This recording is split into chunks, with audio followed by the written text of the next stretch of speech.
आज के क्लास में टाइप्स ऑफ प्रोपोर्शन की चर्चा कर रहे हैं। टाइप्स ऑफ प्रोपोर्शन यानी प्रोपोर्शन जो है दो प्रकार का होता है। पहला प्रोपोर्शन होता है आपका डायरेक्ट प्रोपोर्शन। इसका अर्थ होता है अनुलोम समानुपात।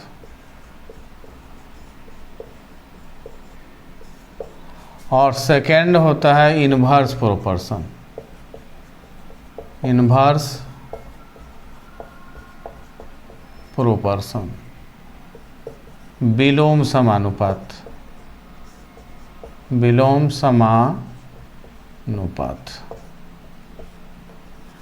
डायरेक्ट प्रोपोर्शन में एरो ऊपर की तरफ लगता है और इन्वर्स प्रोपोर्शन में एरो नीचे की तरफ लगता है। इसको एरो पढ़ते हैं, एरोस। ये आपका हो गया एरो, ठीक है। अब एरो हो गया।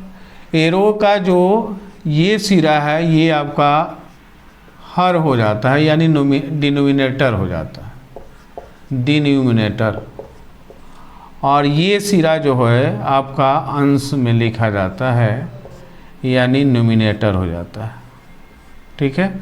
और इसमें ये आपका डिनोमिनेटर हो गया और ये सिरा आपका न्यूमरेटर हो गया, न्यूमरेटर हो गया, ठीक है। जैसे यहाँ लिखते हैं 3 और 5 और एरो ऊपर की तरफ लिखते हैं, तो 3 जो हो गया आपका डिनोमिनेटर हो गया और 5 जो हो गया ये न्यूमरेटर हो गया। यानी इसको हम लिख सकते हैं 5/3। और इसी को अगर 3, 5 को ये रो अगर ऐसे है तो ये आपका न्यूमरेटर हो गया और 5 आपका डिनोमिनेटर हो गया, डिनोमिनेटर हो गया। इसको लिख सकते हैं 3/5। 3 proportion, direct proportion. Direct proportion में प्राइस और क्वांटिटी होता है। प्राइस इंक्रीज करेगा, इंक्रीज यानी वृद्धि, तो क्वांटिटी भी इंक्रीज करता है, यानी इसमें भी वृद्धि होगा। जब वृद्धि होगा तो एरो आपको ऊपर की तरफ लगेगा। डिक्रीज करता है, यानी जब कमी आएगा तो क्वांटिटी भी डिक्रीज करता है। तो जब इसमें भी कमी आएगा तो एरो ऊपर की तरफ लगता है। यानी कहने का मतलब है किसी वस्तु का प्राइस जब इंक्रीज करेगा तो उसका क्वांटिटी भी इंक्रीज करता है, और जब प्राइस डिक्रीज करेगा तो क्वांटिटी भी डिक्रीज करता है। इसको हम क्वेश्चन के माध्यम से स्पष्ट कर रहे हैं। If 4 kg of ghee can be bought for 192 rupees, what quantity can be bought for 288 rupees. यानी कहने का अर्थ है कि 192 रुपया में हम 4 kg घी खरीद सकते हैं, तो 288 रुपया में कितना घी खरीदेंगे। क्वेश्चन में यहाँ क्वेश्चन में क्वांटिटी दिया हुआ है और प्राइस दिया हुआ है। प्राइस दिया हुआ है, क्वांटिटी आपको फाइंड करने के लिए पूछ रहा है। तो जो क्वांटिटी निकालने के लिए कह रहा है या जो टर्म निकालने के लिए कहेगा उसको राइट साइड में लिखेंगे, गिवन टर्म को लेफ्ट साइड में लिखते हैं। जैसे यहाँ आपको प्राइस गिवन है और क्वांटिटी आपको दिया हुआ है quantity,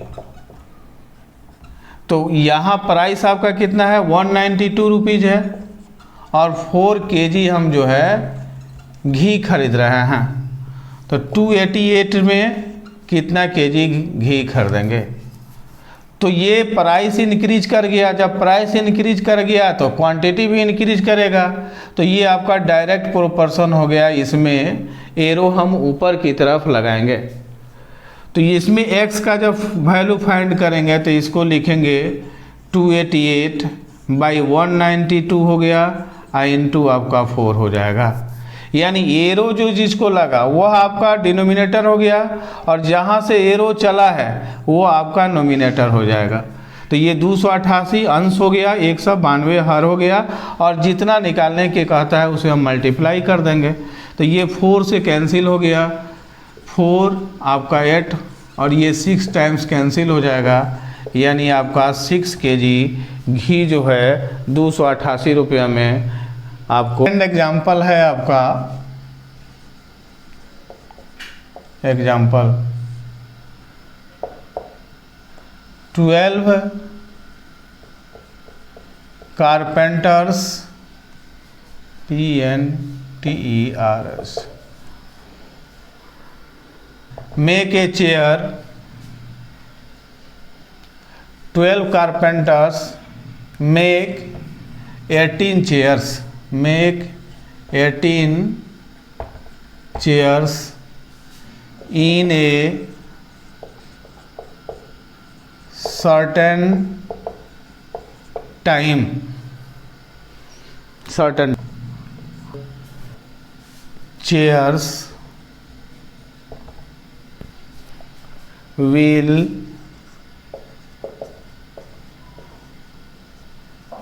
made by 10 carpenters in the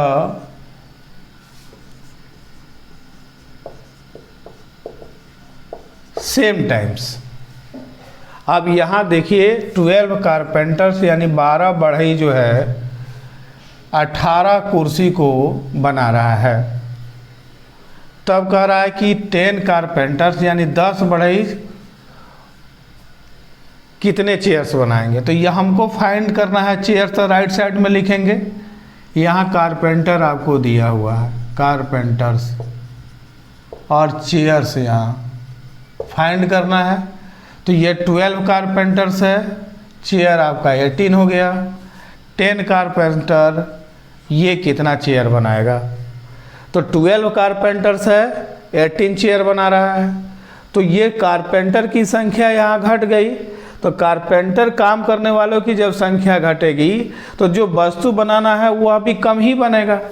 तो यह डिक्रीज कर गया, तो यहाँ भी डिक्रीज कर गया, तो ये भी आपका डायरेक्ट प्रोपोर्शन हो गया, यानी एरो ऊपर की तरफ लगेगा। तो x इक्वल टू हो जाएगा 10/12 हो जाएगा, इंटू आपका 18 हो जाएगा। कैंसिल करते हैं, 6 दूना 12, 6 त्रिका 18, 2 पचे 10, यानी 5 × 3 इक्वल टू 15 चेयर्स। ये 15 चेयर्स आपको 10 कारपेंटर्स बनाएंगे। इन्वर्स प्रोपोर्शन, इन्वर्स प्रोपोर्शन, विलोम समानुपात। तो विलोम समानुपात में आपका वर्कर्स हो जाएगा और डेज हो जाएगा। तो वर्कर्स इंक्रीज जब करेगा, यानी इसमें जब वृद्धि होगी, इंक्रीज वृद्धि होगी, तो डेज आपका डिक्रीज कर जाएगा, डिक्रीज यानी कमी होगा। तो एरो इसमें नीचे की तरफ लगता है। जब वर्कर डिक्रीज करेगा, यानी इसमें जब कमी आएगी, तो डेज आपका इंक्रीज यह होगा, यानी इसमें वृद्धि हो जाएगी।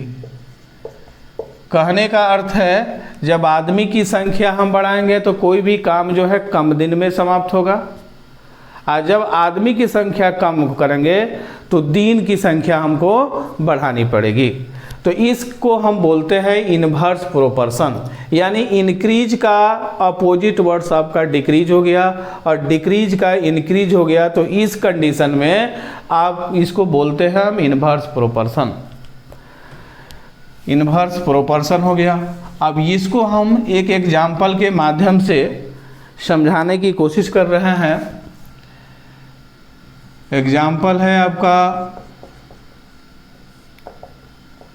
500 workers can finish a work in 8 days. In आपको 8 days. How many workers, how many workers can finish the same work in 2 days. यानी 500 मजदूर जो है किसी काम को, 500 वर्कर जो है किसी काम को 8 डेज में समाप्त कर दे सकता है। तो उसी काम को 2 दिन में जब समाप्त करना होगा तो कितनी वर्कर की आवश्यकता पड़ेगी। यानी कहने का मतलब है कि दिन की संख्या क्या हुई, घट गई, तो काम करने वालों की संख्या क्या होगी कि बढ़ जाएगी। तो देखिए यहाँ आपको डेज गिवन है, वर्कर की संख्या फाइंड करनी है। तो डेज हमारे पास 8 डेज है, वर्कर जो है 500 है। 2 डेज में इसको फिनिश करना है तो कितने वर्कर्स लगेंगे। तो डेज की संख्या डिक्रीज कर गई, तो इधर वर्कर की संख्या बढ़ानी होगी। तो डिक्रीज का अपोजिट आपका इंक्रीज हो गया, यानी इन्वर्स प्रोपोर्शन। इन्वर्स हो गया तो तीर नीचे की तरफ लगेगा। तो x = हो जाएगा 8/2 इंटू आपका 500, ये 4 से 4, और ये 500 में हम 4 से मल्टीप्लाई कर देंगे तो 2000 वर्कर्स जब लग जाएंगे तो काम हम 2 दिन में ही समाप्त कर लेते हैं। ठीक है। यदि किसी क्वेश्चन में और या हिंदी में या लिखा हो तो इसके लिए हम इक्वल का साइन देते हैं। जैसे लिखते हैं 16 मेन और 28 वुमेन। यानी कहने का मतलब है कि या तो कोई काम हम 16 आदमी से करके समाप्त कर सकते हैं या 28 औरत को लिख सकते हैं। यानी 16 आदमी किसके इक्वल है, तो 28 वुमेन के लिए इक्वल है। तो यहाँ 16 मेन इक्वल टू हम लिख सकते हैं 28 वुमेन के लिए। ठीक है। जब ये और ये लगा है, इसके लिए हम किसका यूज किया, इक्वल का साइन किया। ठीक है। यही चीज़ अगर मान लीजिए कि एंड लिखा होगा, क्या होगा, एंड होगा, या हिंदी में और लिखता है तो इसके लिए हम प्लस का काम करते हैं। ठीक है। तो प्लस का साइन देंगे। इसी को अगर हम लिख देते हैं कि 8 मेन एंड 8 वुमेन, तो यहाँ क्या करेंगे, प्लस करेंगे। इस कंडीशन में हम यहाँ एंड लिखा हुआ है तो इसके लिए प्लस करेंगे। कैसे प्लस करेंगे, अब यहाँ से हम लेते हैं तो यहाँ 1 मैन हो जाएगा, इक्वल टू आपको कितना हो जाएगा 28/16 वुमेन। यानी ये इक्वल हो गया, कैंसिल कर देंगे 4 से, तो 7 4 जा 28 और 4 4 जा 16, यानी 7/4 वुमेन हो जाएगा। तो यहाँ अब इसको इंक्लूड करते हैं, तो यहाँ 8 मेन लिखा हुआ, मेन को हम वुमेन में चेंज कर देंगे या वुमेन को मेन में चेंज करते हैं, तो मेन को ही हम वुमेन चेंज करते हैं। तो 8 इंटू हो जाएगा 7/4 वुमेन और प्लस यहाँ 8 वुमेन लिखते हैं। ठीक है, तो ये 4 2 जा 8 हो जाएगा, 14 प्लस 8 इक्वल टू 22 आपका वुमेन हो जाएगा, 20 वुमेन, यानी 22 जो है वुमेन हो जाएगा। तो आप और एंड का डिफरेंस समझ गए। क्वेश्चन में और लिखा होगा तो कैसे चेंज करेंगे और एंड लिखा होगा तो कैसे चेंज करेंगे। ठीक है, इसको और जो है हम स्पष्ट कर रहे हैं एक एग्जाम्पल के माध्यम से। इसको एक एग्जाम्पल ले रहे हैं।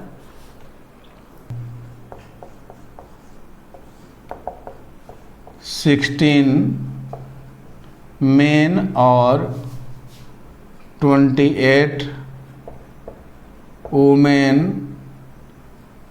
can do a work in 40 days in how many days will men and 14 women complete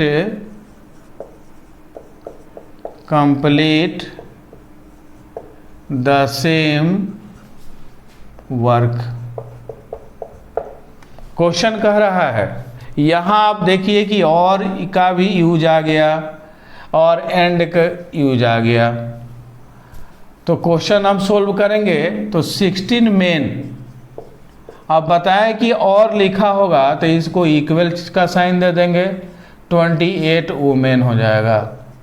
यानी 16 आदमी से कराएं वर्क या 18 वुमेन से करा दें। तो मेन को हम चेंज करते हैं वुमेन में, तो 1 मैन जो हो जाएगा ये आपका 28/16 वुमेन हो जाएगा। अब इसको कैंसिल कर देंगे, तो ये कैंसिल कर देंगे तो 4 से कैंसिल हो जाएगा, तो 7 4 ये 4 वुमेन हो जाएगा।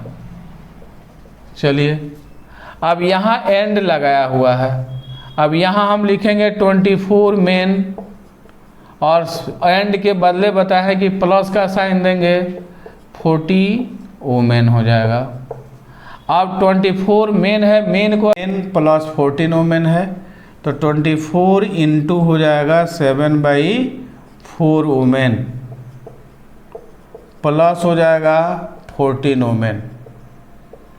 कैंसिल करते हैं, 4 6 जा 24 और 6 से 7 में मल्टीप्लाई कर देंगे तो 42, अब प्लस यहाँ 14 ऐड कर देंगे, ये वुमेन निकल गया आपका 56 वुमेन। ठीक है, अब यहाँ जो है यहाँ लिखते हैं, आपको यहाँ फाइंड करना है हमको डेज। तो 28 वुमेन है, वुमेन और डेज है यहाँ, तो 28 वुमेन है 40 डेज में वर्क को फिनिश कर रहा है। वुमेन जब 56 हो जाएगा तो डेज जो है कम दिन में ही समाप्त हो जाएगा। तो वुमेन की संख्या इंक्रीज कर गई तो डेज ऑटोमेटिक डिक्रीज कर जाएगा। तो ये इन्वर्स प्रोपोर्शन हुआ। तो x इक्वल टू 28/56 इंटू आपका 40 हो गया। 28 से 2 टाइम्स कैंसिल हो जाएगा 56 और 2 से ये 20 टाइम्स कैंसिल हो जाएगा आपका 40। तो ये आपका हो गया 20 डेज, यानी 20 डेज में 56 वुमेन जो है वर्क को फिनिश करेगा।